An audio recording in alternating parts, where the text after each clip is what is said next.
ಶ್ರೀರಂಗಪಟ್ಟಣ ತಾಲೂಕಿನ ರೈತರ ಜಮೀನಿನ ದಾಖಲೆಗಳಲ್ಲಿ ಹಾಗೆ ಸರ್ಕಾರಿ ಆಸ್ತಿಗಳಲ್ಲಿ ವಕ್ಫ್ ಉಲ್ಲೇಖ ಇರುವಂತದ್ದು. ಆ ನಿಟ್ಟಿನಲ್ಲಿ ಅದನ್ನ ಖಂಡಿಸಿ ಇವತ್ತು ಹಿಂದೂ ಪರ ಸಂಘಟನೆಗಳು, ರೈತ ಪರ ಸಂಘಟನೆಗಳು ಎಲ್ಲವೂ ಕೂಡ ಬಂದ್ಗೆ ಕರೆಯನ್ನ ಕೊಟ್ಟಿದೆ. ಇನ್ನ ಪ್ರತಿಭಟನಾ ರ್ಯಾಲಿಯೂ ಕೂಡ ಇವತ್ತು ನಡೀತಾ ಇರುವಂತದ್ದು. ನಮ್ಮ ಜೊತೆ ರೈತ ಮುಖಂಡರಾದಂತಹ ನಂಜುಂಡೇಗೌಡರು ಇದ್ದಾರೆ, ನೇರವಾಗಿ ಅವ್ರನ್ನೇ ಮಾತನಾಡ್ತೀನಿ. ಸರ್, ಇವತ್ತು ಬೃಹತ್ ಪ್ರತಿಭಟನೆ ಮೆರವಣಿಗೆ, ನಿಮ್ಮ ಒಂದು ಇದರ ಉದ್ದೇಶ ಏನು ಸರ್? ಪ್ರತಿಭಟನೆ ಸರ್ ವಫ್ಕ್ ಅಂತ ಒಂದು ಮಾಡಿ ಅವ್ರು ಏಕಾಏಕಿ ಯಾರಿಗಾರು ನೋಟಿಸ್ ಕೊಡ್ಬೋದು. ಪಿತ್ರಾಯಿತ ಆಸ್ತಿಗೂ ನೋಟಿಸ್ ಕೊಟ್ಟಿದ್ದಾರೆ.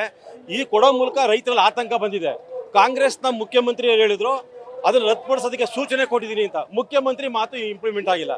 ಈಗ ನಮ್ಮ RTCಲಿ 11ನೇ ಕಾಲಂನಲ್ಲಿ ಹೆಸರು ಎಂಟರ್ ಆಗಿದೆ.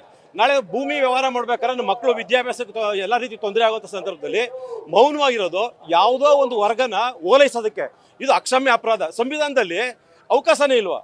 ಇವ್ರು ಏನೋ ನೋಟಿಸ್ ಕೊಟ್ರೆ ನಾವು ಕೋರ್ಟಲ್ಲಿ ಹೋಗಂಗಿಲ್ಲ, ತಹಸೀಲ್ದಾರ್ ಹೋಗಂಗಿಲ್ಲ, ವಕ್ಫ್ ಬೋರ್ಡ್ ಹತ್ರ ಹೋಗ್ಬೇಕು. ಎಂತ ಅನಾಗರಿಕ ಕಾನೂನು ಇದು. ಮತ್ತೊಂದು ಕಡೆ ಸರ್, ರೈತರು ಕೂಡ ಸಾಲವನ್ನು ಪಡೆಯೋದಕ್ಕೂ ಕೂಡ ಆಗ್ತಾ ಇಲ್ಲ ಅನ್ನೋ ನಿಟ್ಟಿನಲ್ಲಿ ನೋವನ್ನ ತೋಡ್ಕೊಂಡಿದ್ದಾರೆ. ಕ್ಲಿಯರೆನ್ಸ್ ತಗೊಬನ್ನಿ ಅಂತಾರೆ. ಇದರಿಂದ ನಮ್ಮ ಉದಾಹರಣೆಗೆ ಕೆಲವು ರೈತರು ನನ್ನ ಹೆಸರಲ್ಲಿ RTCಲಿ ವಫ್ಕ್ ಇದ್ರು ಮೌನವಾಗವ್ರೆ. ನಾಳೆ ತೊಂದರೆ ಆದಾಗ ಯಾರು ಇರಲ್ಲ. ಆ ಕಾರಣಕ್ಕೆ ಇವತ್ತು ಯಾವ ರೈತರ ಹೆಸರಲ್ಲಿ ವಫ್ಕ್ ಅಂತ ಎಂಟರ್ ಆಗಿದೆ, ಇನ್ನುಳಿದ ರೈತರು ನಾವು ಎಂಟರ್ ಆಗಬೇಕು. ಇಲ್ಲ ಅಂತಂದ್ರೆ ನಾಳೆ ನಮ್ಮ ಭೂಮಿಗೆ ಎಂಟರ್ ಆಗುತ್ತೆ. ಈ ರೀತಿಲಿ ಆಲೋಚನೆ ಮಾಡಬೇಕು. ನೆಲದ ಕಾನೂನು ಅವ್ರಿಗೆ ಅಪ್ಲೈ ಆಗಲ್ಲ. ಅವ್ರ ಮುಂದೆ ತಕರಾರು ಮಾಡಬೇಕು ಅಂದರೆ ಕುರಿ ಕಟ್ ಮಾಡೋಂತಾಗೆ ಕುರಿ ನ್ಯಾಯ ಕೇಳೋಕೆ ಹೋದಂಗೆ ಆಯ್ತದೆ. ಭಾಳ ಕೆಟ್ಟ ತೀರ್ಮಾನ ಇದು. ನಾನು ಕಾಂಗ್ರೆಸ್ ಅಥವಾ ಮತ್ತೊಂದು ಅಂತಲ್ಲ, ಅವ್ರಿಗೆ ಕಿಂಚಿತ್ ರೈತರ ಬಗ್ಗೆ ಕಾಳಜಿ ಇದ್ರೆ, ಸಂವಿಧಾನದ ಬಗ್ಗೆ ಗೌರವ ಇದ್ರೆ ತಕ್ಷಣ ವಕ್ಫ್ ಬೋರ್ಡನ್ನ ರದ್ದುಪಡಿಸಬೇಕು. ಅದರ ಜೊತೆಗೆ ಸರ್, ಪುರಾತತ್ವ ಇಲಾಖೆಗೆ ಸೇರಿದಂತಹ ಆಸ್ತಿಗಳಾಗಿರ್ಬೋದು, ಸರ್ಕಾರಿ ಆಸ್ತಿಗಳು ಕೂಡ ವಕ್ಫ್ ಆಸ್ತಿ ಎಂಬ ನಿಟ್ಟಿನಲ್ಲಿ ಉಲ್ಲೇಖ ಆಗಿರುವಂತದ್ದು ಅಂತ. ಸರ್, ಈಗ ಕಾಂಗ್ರೆಸ್ ಇದ್ದಾಗ ವಫ್ದ್ ತಿದ್ದುಪಡಿ ಮಾಡಿರೋದ್ರಲ್ಲಿ ವಫ್ಗೆ ಒಂದು ಅಧಿಕಾರ ಇದೆ. ಈಗ ಉದಾಹರಣೆಗೆ ನಮ್ಗೆ ಒಂದು ಅನುಕೂಲ ಏನಂದ್ರೆ ನ್ಯಾಯಾಂಗದ ಬಗ್ಗೆ ಗೌರವ ಇದೆ.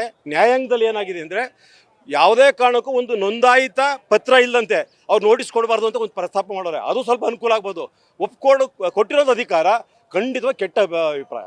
ನಿಮ್ಮ ಹೋರಾಟ ಮುಂದೆ ಯಾವ ರೀತಿ ಇರುತ್ತೆ ಸರ್, ಇದನ್ನು ಸರಿಪಡಿಸಲಿಲ್ಲ ಅಂತಂದ್ರೆ? ಸರ್, ಸರಿಪಡಿಸಲಿಲ್ಲ ಅಂತ ಹೇಳಿದ್ರೆ ಮೊದಲನೇದಾಗಿ ಕಾಂಗ್ರೆಸ್ಗೆ ತಕ್ಕ ಉತ್ತರ ಕೊಡೋದಕ್ಕೆ ಜನ ರೆಡಿ ಆಗವ್ರೆ.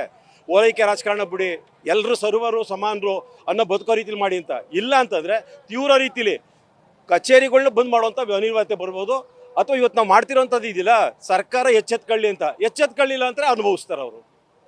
ಇಷ್ಟು ರೈತ ಮುಖಂಡರಾದಂತಹ ನಂಜುಂಡೇಗೌಡರ ಮಾತಾಗಿರುವಂಥದ್ದು. ಅಂದರೆ ಇದೊಂದು ಎಚ್ಚರಿಕೆಗಾಗಿ ಇವತ್ತು ಬೃಹತ್ ಪ್ರತಿಭಟನೆಗೆ ಮತ್ತು ಶ್ರೀರಂಗಪಟ್ಟಣ ಬಂದ್ಗೆ ಕರೆಯನ್ನು ಕೊಟ್ಟಿದ್ದೇವೆ. ಇದಕ್ಕೂ ಕೂಡ ಎಚ್ಚೆತ್ತುಕೊಳ್ಳಿಲ್ಲ ಅಂತಂದ್ರೆ ಮುಂದಿನ ದಿನಗಳಲ್ಲಿ ಉಗ್ರ ಹೋರಾಟವನ್ನು ಮಾಡಬೇಕಾಗುತ್ತೆ ಎಂಬ ನಿಟ್ಟಿನಲ್ಲಿ ಎಚ್ಚರಿಕೆಯನ್ನು ಕೊಡ್ತಾ ಇರುವಂಥದ್ದು. ಕ್ಯಾಮ್ರಾ ಪರ್ಸನ್ ನರ್ಸಿ ಜೊತೆ Nandish, news first, Srirangapatna. News first, ನಿರ್ಭೀತಿಯಿಂದ ನಿಮ್ಮ ಪರವಾಗಿ.